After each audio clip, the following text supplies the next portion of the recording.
Hi team, welcome to Wiggins Maths. In this video we'll be going through a practice pure exam paper for year 13 content. Now I'm going to be completing this blind in that I've not seen these questions before and I've not prepared any solutions. This is so you can experience how an expert answers exam questions, and I'll do my thinking out loud. Wish me luck. Okay, so let's go. So here's a question. The functions are defined by these, and we've got some constraints. And the first part, we're asked to find the inverse of f. Okay, so to find the inverse function, we're going to make x the subject to begin with. Okay, so let's go 2x cubed equals 1 subtract f of x. Then x cubed must therefore be 1 subtract f of x all over 2. X is equal to 1 subtract f of x over 2, and then cube root it. And then I'm going to swap out x and f of x and use inverse function notation.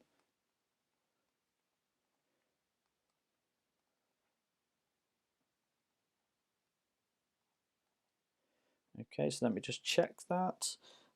So we have made x the subject, we have rearranged it, we have swapped out x and f dash inverse f. Yes, so we've made the inverse of f. Okay, so let's think about where the marks might be gained for this then, because I think that's something that's worth looking at. So you'll notice it says 8 marks in total, so I suspect this is probably only worth a couple of marks, and I think it would be a method mark and an accuracy mark, so I'm thinking we'll get 2 marks for that. Okay. Part 2, show that the composite function is that. Okay, so this one's going to require a little bit of work. So that is my inner function, and that is my outer function. So g f of x is equal to 3 over 1 subtract 2x cubed subtract 4. Okay, so we want to make this all as one term because that's what we've got here. So I need to make them have the same denominator. So let's do that. So 3 subtract 4 lots of 1 subtract x cubed all over 1 subtract 2x cubed. Okay, I suspect we're pretty close to that now. So that's 3 subtract 4 add 8x cubed over 1 subtract 2x cubed, and then tidy it up. Yeah, we've got exactly what we want there, as required. Okay, so again, I mean, that's probably worth quite a few marks actually. You know, we've got to substitute that into there, that would be 1 mark. Make it have the same denominator, that would be a 2nd mark. Expand, that would be a 3rd mark. I reckon that's probably worth 4 marks. Probably about 4 marks for that. Which means the last part is probably worth only 2. Okay, yeah. So solve g of f of x equals 0, so solve that equal to 0. Now, if you've got a fraction you want it to be equal to 0, then we must say that the numerator is 0. So let's just solve this then, shall we? So x cubed is 1/8, so x must be 1/2. Let's chuck a half into here. Let's type it into my calculator.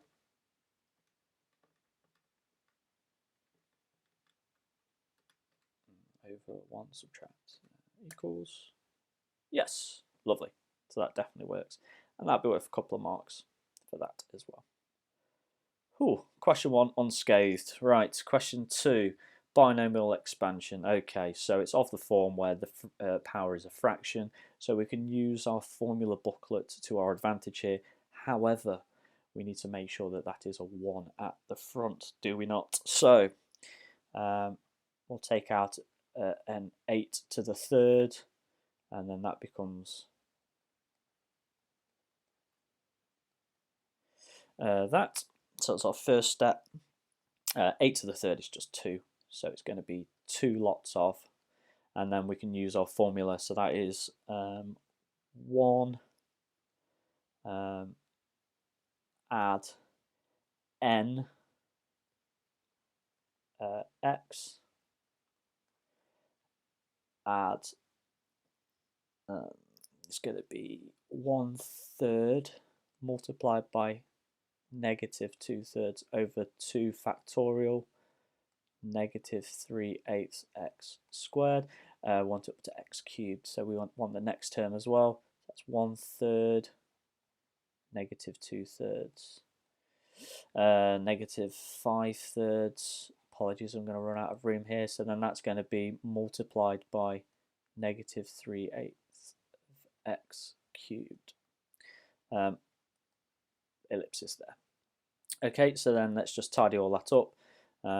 So 2 lots of 1 plus 1/3 multiplied by negative 3/8 is negative 1/8 of x. Negative 1/3 multiplied by negative 2/3 over 2 factorial is negative 1/64.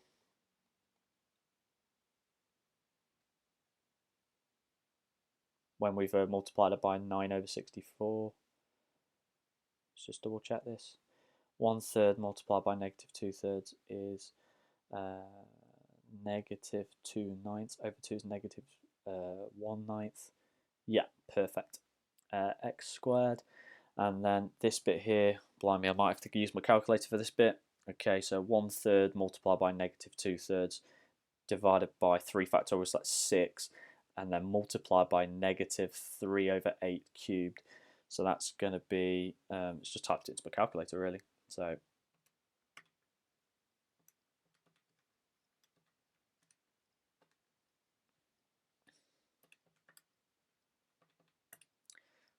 okay, so that's going to give me, I'm glad I used my calculator, negative 5/1536 x cubed.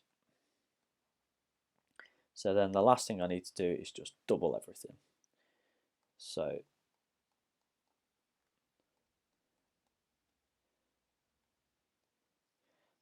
so the last one is going to be 5/768. Lovely. So that's, again, that'll be worth quite a few marks, that. So 7 marks in total for this question.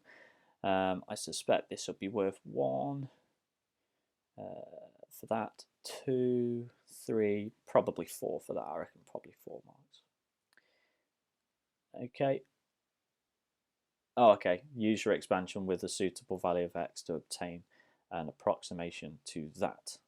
So let's go back to this. So we're going to use 3x is 0.3. So we're going to be using x is 0.1. We're going to substitute that into here.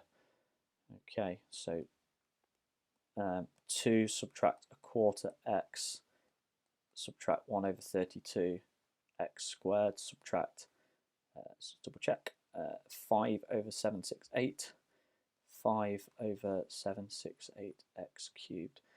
Okay, and we're going to substitute in x is 0.1.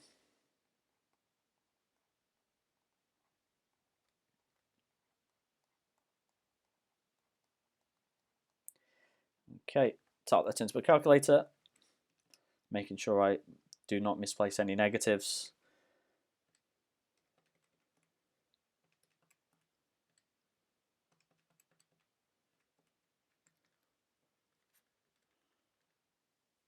Okay, so my calculator display is 1.97468099 and so on. It wanted it to 7 decimal places. So that's going to be 1.97468 1 0 to 7 decimal places. Now, I'm just going to type in the cube root of 7.7 into my calculator just to see how close I'm actually are. 1.97468808. So yeah, that's a pretty good approximation for that expansion. It's always worth just typing that into your calculator just to check. Okay, and that'll be worth, well, 1 watt for that, 1 watt for that, and 1 watt for that. Lovely. Okay, question 3. So we've got a function, 2 functions multiplied together, curve. Okay, so let's see what we've been asked to do. Turning points. Okay, so turning points, that is dy by dx equals 0. Okay, so let's find dy by dx. So it's going to be product rule, isn't it? So let's write these down. So u is e to the 2x, so du by dx is that, and v is tan x, so dv by dx. I'm going to pretend right now I don't know how to do that, so let's just check the formula booklet. Yeah, it's in the formula booklet as I expected. Lovely. So then let's just finish this off. So dy by dx is equal to e to the 2x sec squared x add 2e to the 2x tan x. Okay, so that's a good start, and I'm going to set that equal to 0. So 0 equals e to the 2x sec squared x plus 2e to the 2x tan x. Okay, so now this looks a little trickier now. So we've got 2 exponential terms. So I know that an exponential cannot be equal to 0, so I need to somehow deal with that. So if I take out a factor of e to the 2x,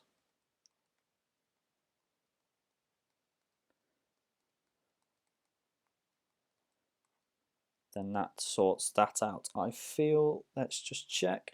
So yeah, as I said, that's never 0. So now I want to solve this equal to 0. So let's do that. So sec squared x equals, add 2 tan x equals 0. Okay, so so sec squared. So if we think to our identities, so it's going to be tan squared x add 1 equals sec squared x. Of course, in the question as well, it said show that tan x equals -1. So we want everything to be in terms of tan x. So sec squared can be written as tan squared x add 2 tan x add 1 equals 0. So let's factorize. Okay. So tan x add 1 all squared. So therefore tan x must be equal to -1 for that to be true. Whew. So I suspect there's the hefty number of marks there. So let's think about what we've done. So we've differentiated by using the product rule. It's probably 3 marks for that. Set it equal to 0. There's another mark. Rewriting sec squared is probably another mark, and then finally showing that. So I reckon there's probably around 6 marks for that. Okay. Part B, find an equation of a tangent where x equals 0. Okay, so where x equals 0, so the first thing we're going to do, I've been told x equals 0, well, that's y then. So if x equals 0, y equals 0. Simple as that. Tan 0 is 0, so y must be 0. Okay, equation of a tangent. So we need the gradient as well then, don't we? So dy by dx, which we've already done. Which was, when we simplified it, was e to the 2x sec squared x add 2 tan x. We want to substitute in x equals 0 into that. So the gradient of the tangent, I could just chuck it straight to my calculator, couldn't I? Sec 0, yes, 1 to 0, so it's 1.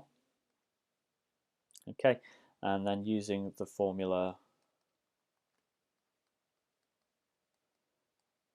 so y subtract 0 equals 1, x subtract 0. Okay, so the equation of the tangent of point x equals 0 is just the line y equals x. Seems like a reasonable answer. So I suspect that's only worth a couple of marks. It wasn't too bad. 1 for that, probably 1 for that. Lovely, we've survived so far. Okay, a curve is described by this equation. Now I see x's and y's. I'm thinking, before I've even started the question, it's probably going to be something to do with maybe implicit differentiation, potentially. So let's have a look. Part A, find the coordinates of 2 points where the curve is x equals -8. Okay, it's just substitution by the looks of it.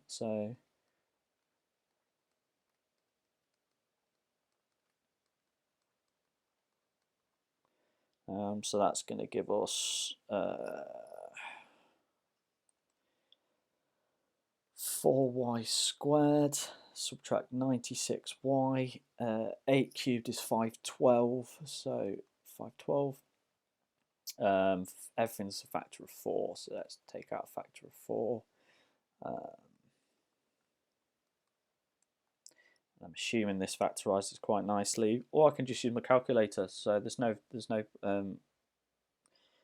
it's not telling me what method to use, so I can just type it into my calculator, put it in the function mode, polynomial, degree 2, 1, -24, and 128.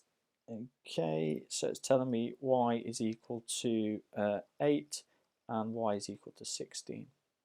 So my coordinates are -8, 8, and -8, 16. Okay, 2-3 marks maybe, something like that. It's just a little bit of substitution, isn't it? Okay. Here we go. Gradient dy by dx. So let's differentiate it. It's not going to be dy by dx equals because it's going to have to be done implicitly, but we can deal with that. So 3x squared, subtract 8y dy by dx, and then I'm going to have to use the product rule here. So 12y add 12x dy by dx. Let's make dy by dx the subject.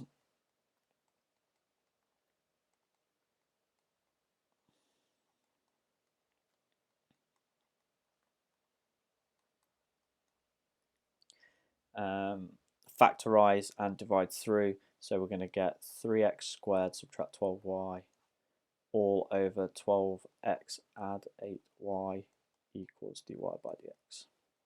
So we found dy by dx. We haven't really finished the question yet. We had 2 coordinates in the last one, didn't we? We had -8, 8, and we had -8, 16. So let's just work out what happens at both of those. So we'll just want the gradient really. So we're going to substitute x equals -8 and y equals 8 into here. So dy by dx. I'm just going to pop into the calculator really.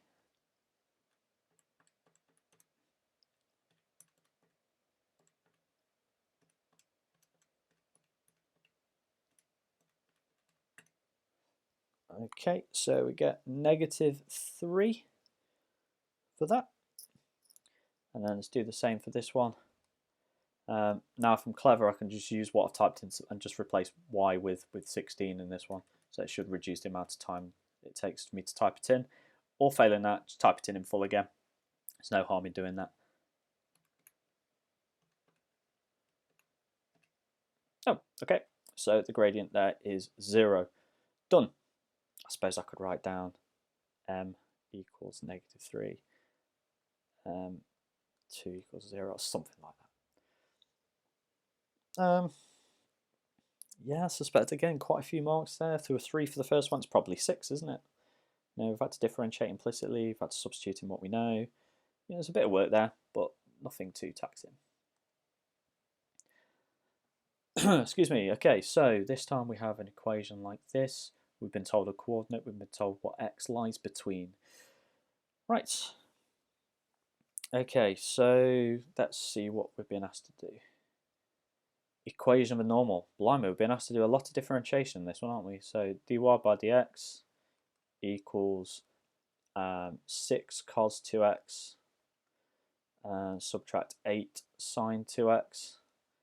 Equation of normal at the point A. So at the point A, x is 0.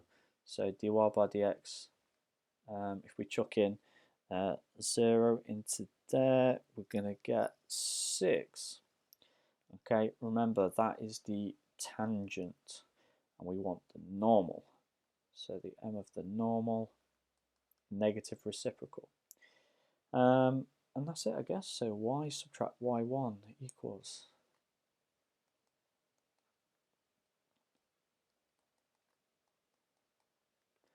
Been told any format to write it in? I don't think we have we? Let's write it in the form y equals mx plus c. Seems like a reasonable thing to do. Lovely, done. So let's have a look at how many marks this is probably going to be worth. So you probably get a couple for your differentiation, 1 for your gradient to be tangent, 1 for your normal, 1 for your equation. So I'm going to suggest that's probably worth somewhere in the region of 5 marks. Okay, express y in this form. A little bit different this time though. It's the 2x there. Okay, so that sort of shouts to me. I'm thinking it won't make too much of a difference, but it's worth bearing that in mind. So r sine 2x plus alpha is going to be the same as r sine 2x cos alpha. Add r sine alpha cos 2x.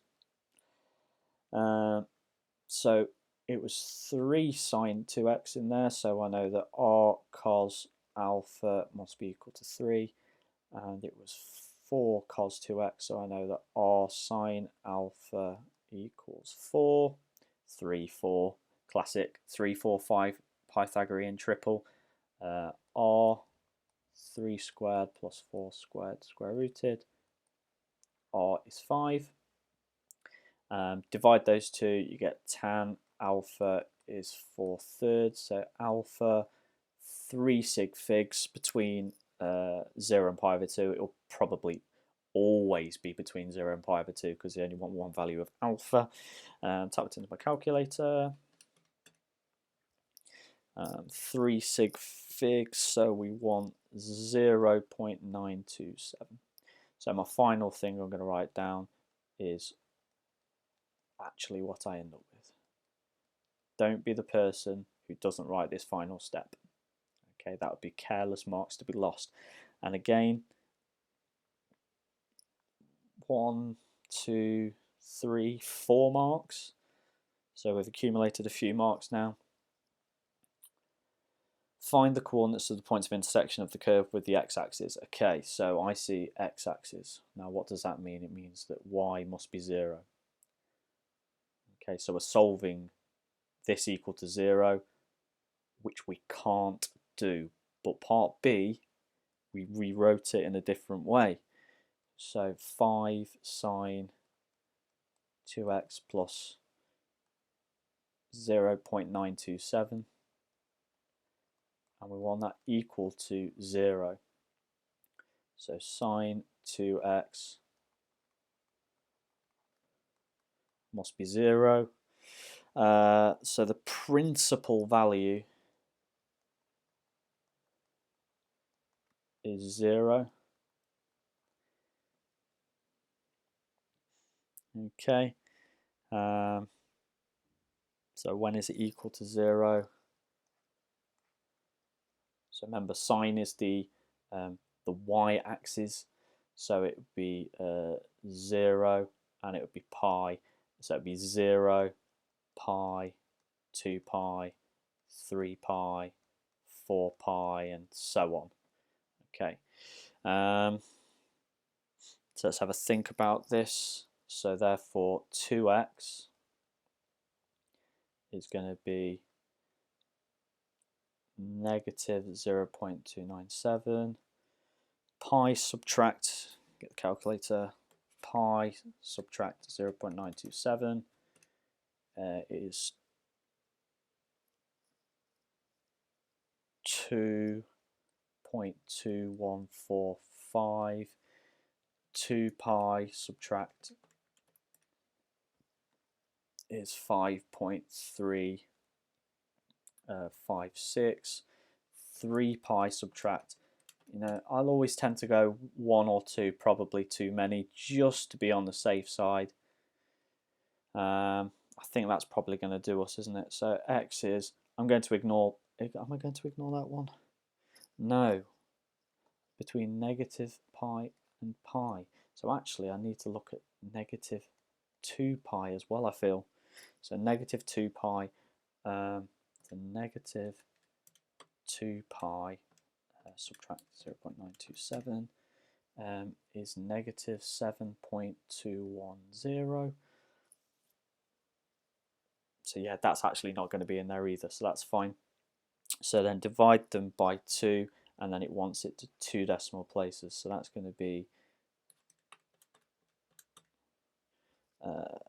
negative 0.46.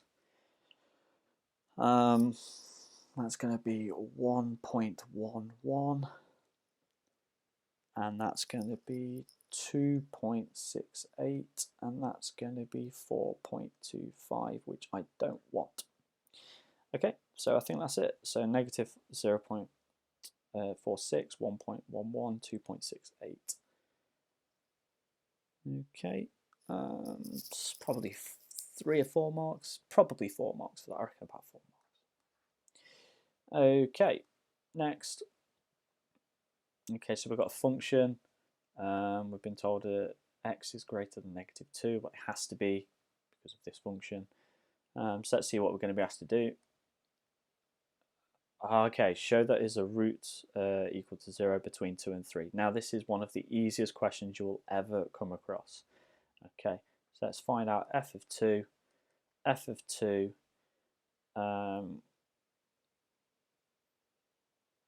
is learn 4, subtract 2, add 1.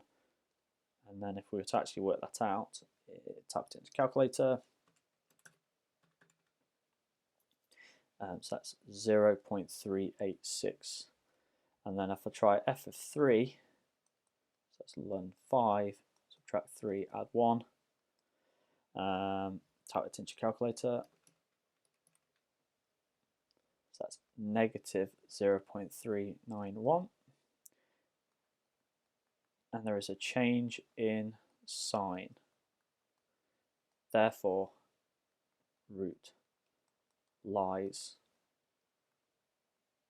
between 2 and 3. And that's it. I mean, if I was in charge, that'd be worth 1 mark, but it's probably worth 2. Okay, so iterative formula. So you'll have seen these at GCSE, and it's just a case of just doing what it says, really. So x1 is equal to learn 2.5 add 2 add 1, which is equal to 5 decimal places. Okay, so 2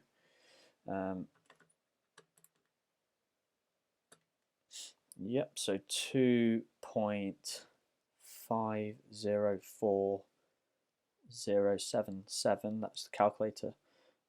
So that's going to be 2.50408 to 5 dp. Now I've rounded this here, but I'm not going to put that into my calculator. I'm going to keep my full answer in my calculator, and I'm going to replace xn with answer. I'm going to press equals again. Okay, when I press equals again, I get 2.50498, and then I press equals again, and I get 2.50518. So I found those. So 3 marks for that, be 1 for each. Okay, so this is a type of question where students sometimes fall down. If you continue to press equals in your calculator, it will give you x equals 2.505 as your answer to 3 decimal places, but that doesn't show it. Okay, so this is a show that. So this is almost like an upper and lower bounds question from GCSE. So I'm going to try x equals 2.5045, and I'm going to try x equals 2.5055. Okay, and what happens when I chuck that in?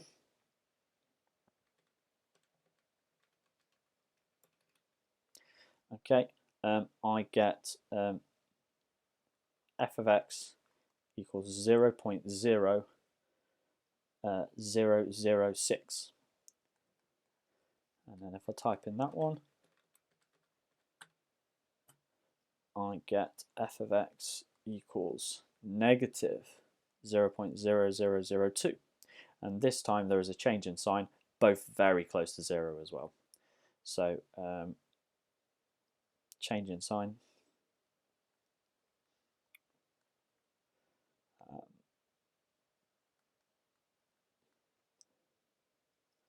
So x equals that to 3dp.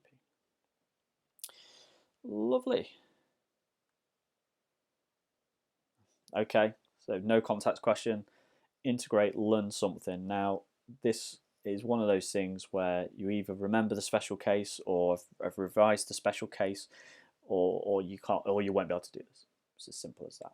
Okay, so I'm going to rewrite this question as the integral of 1 multiplied by ln x over 2. Okay, and that is dv by dx, and that is u.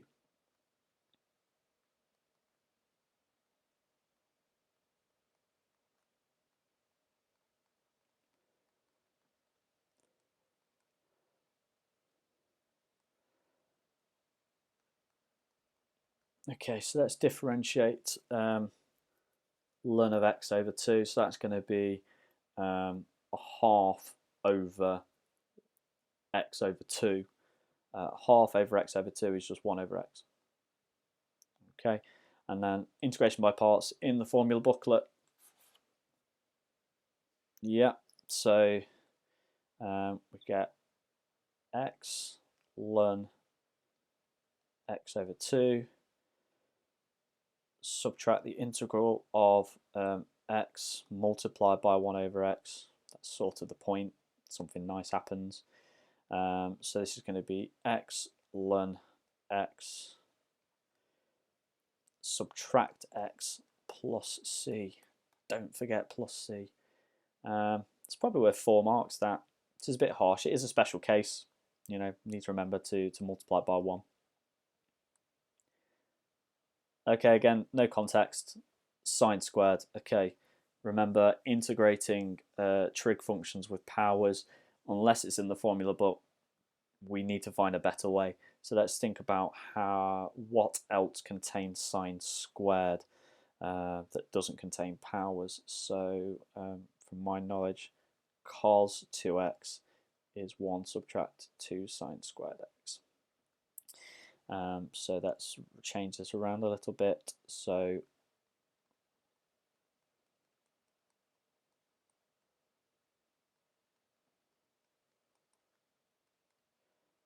I mean, there are other ways of doing this one, but I think this is probably, for me, the best approach.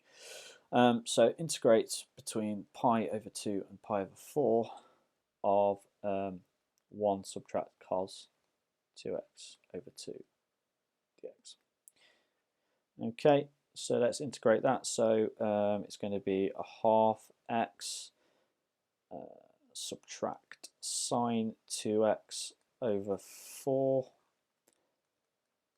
between pi over 2 and pi over 4. So let's sub those in. This is where I'm probably not going to use my calculator. I don't want it to round anything for me.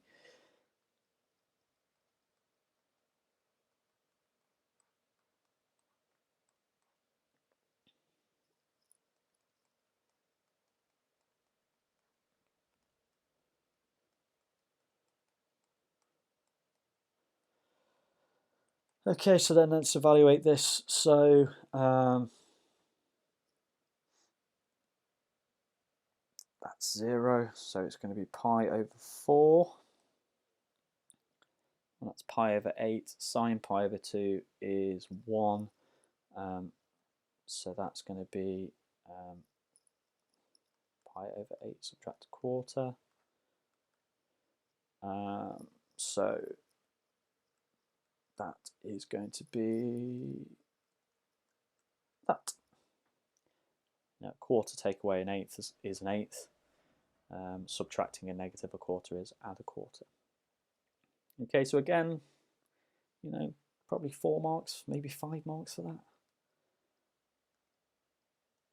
that. Apologies. Okay, so double angle formulae, find an expression for cos 3x. Okay.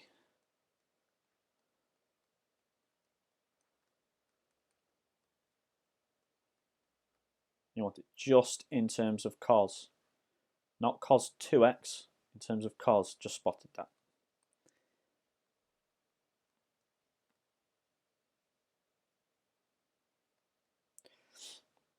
Okay, so that's just in terms of cos. So 2 cos squared x subtract 1, cos x, subtract 1 subtract. Oh, apologies. Sine 2x is 2 sine x cos x. Sine x. Okay, expand that. So 2 cos cubed x subtract cos x. Subtract 2 sine squared cos x. Nearly there, I think. 2 lots of 1 subtract cos squared x.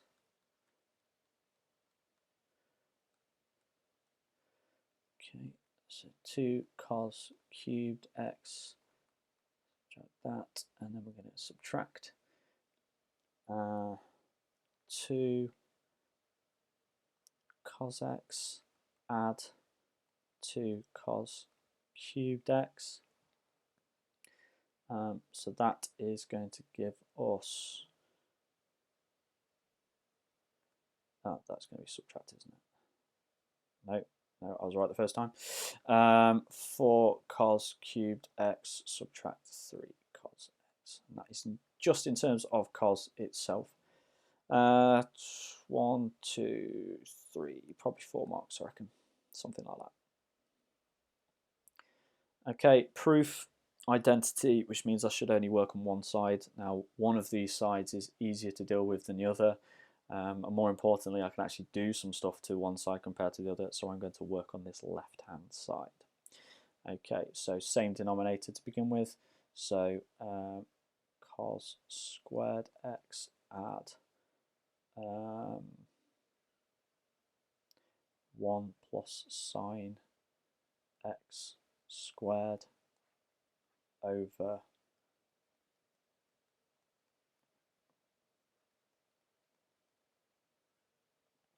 okay. Doesn't look particularly nice at the moment, but I'm sure something magical will happen. It tends to. So let's expand this here then. So we're going to get sine squared plus 2 sine x plus 1. Oops. And then just from experience, really, I'm not going to expand the denominator because I expect something will happen in a moment.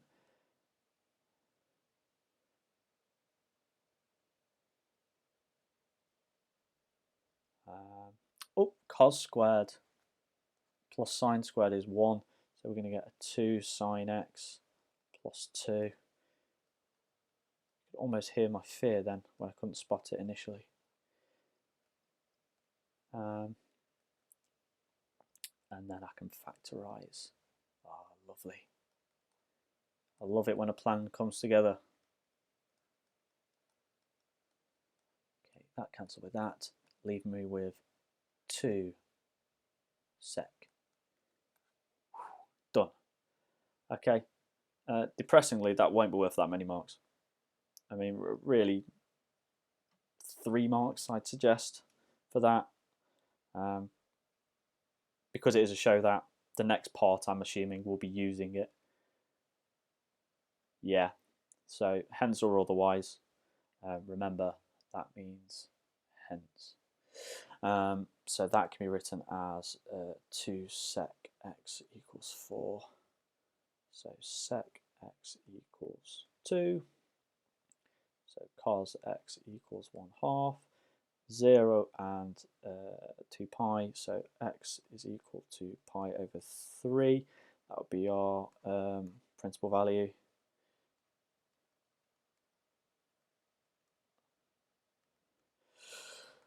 So 5 pi over 3. Done. And that's probably worth the same number of marks as the previous part, embarrassingly. But yeah, 3 marks for that.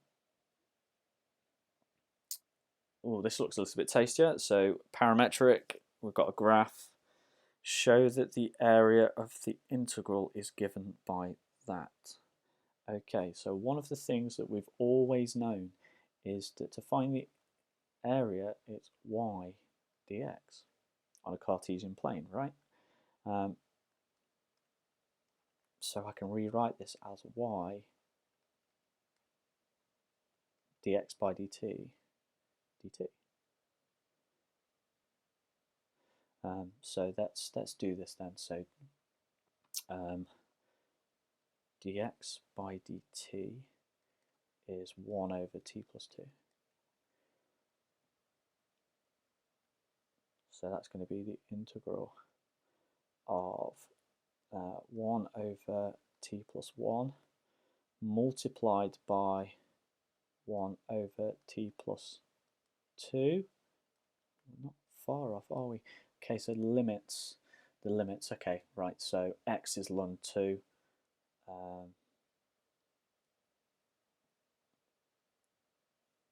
So for ln 4, t is going to have to be 2, and for ln 2, t is going to have to be 0, and there we've got it. Okay, it's really difficult to suggest how many marks this one will be worth. Probably worth slightly more than you think, so 3 or 4 marks for this. Okay, hence or otherwise find an exact value for this area. So let's just underline hence, shall we? So multiple terms in the denominator. This is going to be solved by partial fractions. So let's start off with that. So we can say 1 over can be written as a over t plus 1 plus b over t plus 2. And then that's titled, so 1 must be the same as this.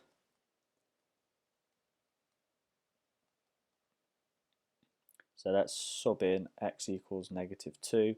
So 1 is equal to negative b. So therefore b is equal to -1. Let's chuck in a is -1. 1 is equal to a. Okay, so we're nearly there. So integrate between 2 and 0.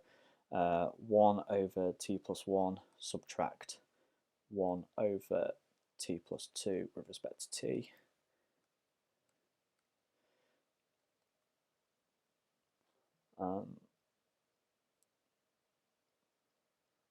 So that's going to be ln t plus 1 subtract ln t plus 2 between 2 and 0. So that's going to be ln 3 subtract ln 4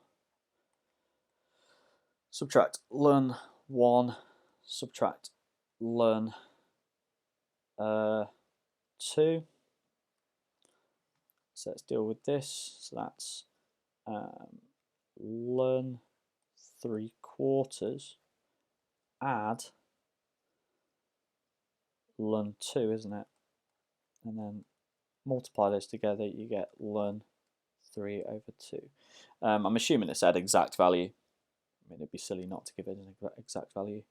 So again, that would be worth a serious number of marks. Recognising its partial fractions, splitting it, finding a and b, integrating both terms, substituting in the values, and then simplifying your answer. I'd say probably 6 marks for that.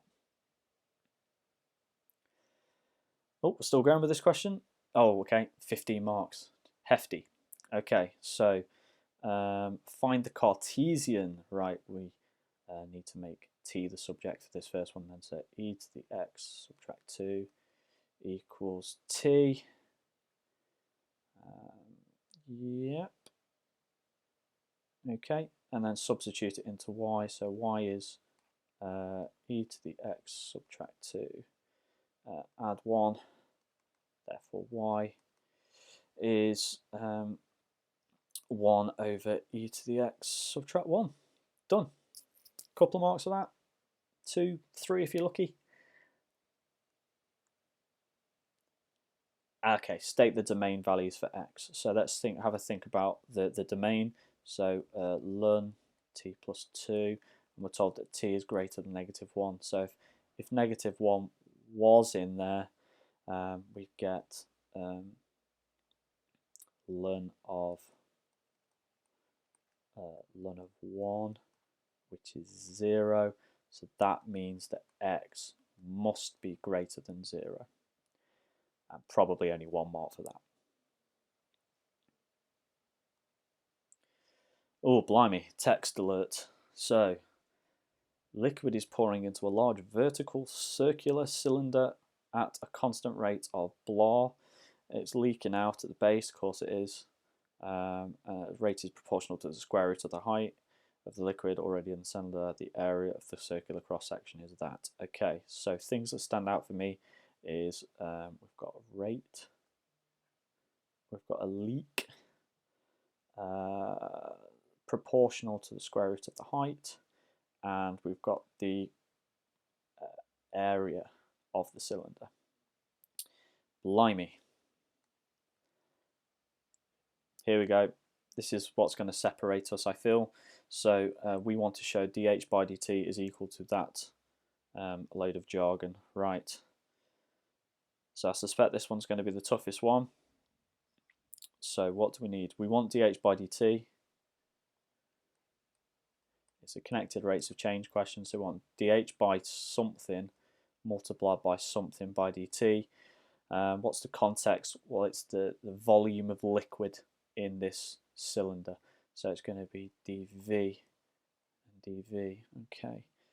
So let's work out the rate of volume, change in volume over time. So the change in volume over time, that's dv by dt. So the rate going in is 1600, and the rate coming out is proportional to the square root of the height. So c root h. Okay, where c is just a constant. It's constant of proportionality. What do we know about the volume? The volume is, well, the area is 4,000. So it's going to be 4,000 multiplied by the height. So dv by dh is just going to be the number 4,000. Oh, we're getting there. Honest. So dh by dt is equal to, as I said, dh by dv, so 1 over 4,000 multiplied by dv by dt. I'm hoping this is getting us pretty close to what we want. So dh by dt, 1,600 divided by 4,000, I'm hoping is indeed 0.4. That is excellent news. Subtract c root h over 4,000. Now here's this sneaky bit I suggest. So c over 4,000, I'm going to rewrite as k, the change of constant. Make a note of that, change of constant. And then we're there, aren't we? So dh by dt is 0.4 subtract k root h. Worth pointing out again, it's to show that question. So you know, there's things we can do still in the next few parts, I suggest, even though it's not a particularly nice question. Okay, when h is 25, water is leaking out 400. Show that k is 0.02, not use that, show that. Okay, so we know this is still pretty nasty actually. So h is 0. No, it's not. It's 25. Okay, and 400 is that. It was my c root h. Oh, this is really not nice, guys. But we'll battle through. So that means that 580. C is 80, but C was equal. K was equal to C over 4,000, wasn't it? Yeah, it's going to work, but it's not a nice question. I'm not a big fan. Okay. And as well, I suspect that's not worth many marks. But the key was the rate of change leaking out was C root H. So I used C, and we wanted to work out what K was. So a little bit tricky that. But again, show that. So we're going to be able to use that in the next part. Here we go. Separate the variables of this differential equation to show that. Right. Okay. So let's separate then, shall we? So before we separate, we're going to have to write it as the product of two terms. So here we go.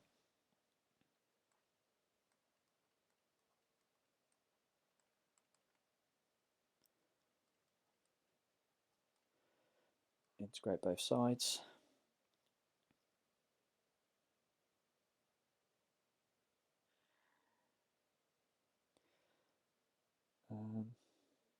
Actually, before I do that, before I integrate both sides, there's no need for the 0.02 to be over here, so I'm going to divide both sides by 0.02, which is the same as multiplying both sides by 50. Okay.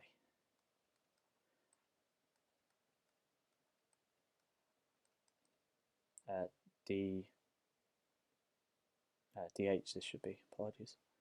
dh and dt. And when you integrate that, you get 1, don't you? So therefore, that does the job for us. Again, not a particularly nice question. Height is 100, so between 100 and 0. So that's fine. Okay, we're given some substitution. This really is a nasty question, I have to say. Okay, so substitution, dh by dx. So I'm going to use the reverse chain rule. So -2, 20 subtract x. So it's -40 add 2x. Is dh by dx. So therefore, dh is -40 add 2x dx. Let's sort those limits out. So when h is 100, x is 10, just by substituting it into here. So what squared is 100? Well, it's 10, so therefore x must be 10. And when h is 0, x must be 20. So we're going to be integrating between 10 and 20, 50 over 20 subtract 20 over x, because it's the square root of it, multiplied by -40 add 2x dx. So tidy this up. I suspect it will tidy up nicely. Yeah, so it's just 50 over x multiplied by this term.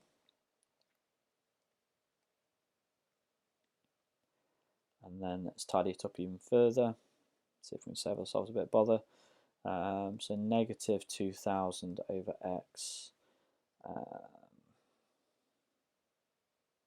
add 100. So it doesn't end up being too bad. So now the integral of negative 2000 over x is negative 2000 ln x plus 100x between 10 and 20.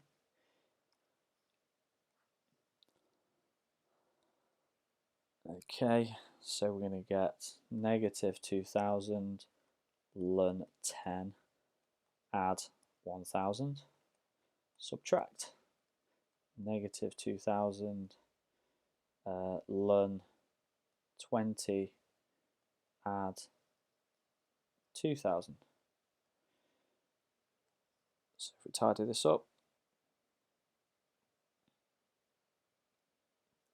we're going to get negative 2000 ln 10 add 1000 add 2000 ln 20 subtract 2000.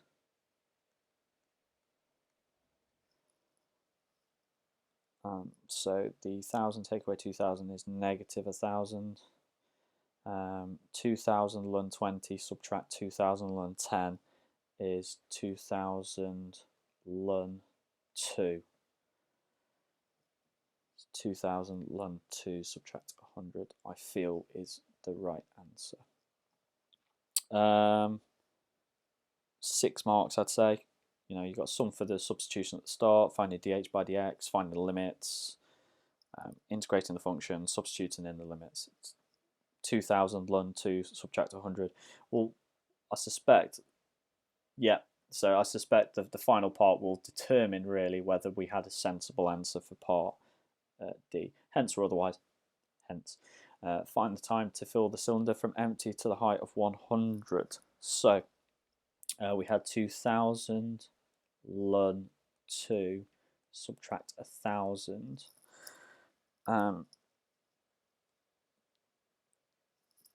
So that's, when I type it into my calculator, 386.294361111, which is 386 seconds, minutes and seconds. So that is 6 mins 26 seconds, which doesn't sound like an unreasonable answer. Time it takes for a large vertical circular cylinder to be filled at that rate, 6 minutes, seems reasonable. Oh, and there we are. We finished the paper and I'm still here, which is good news. So hopefully you found that of some use to you today. I'll look at doing some more of those in the not too distant future. Remember, the more you practice, the more naturally this will come to you and the more confident you will become. And of course, amateurs call it genius, masters call it practice.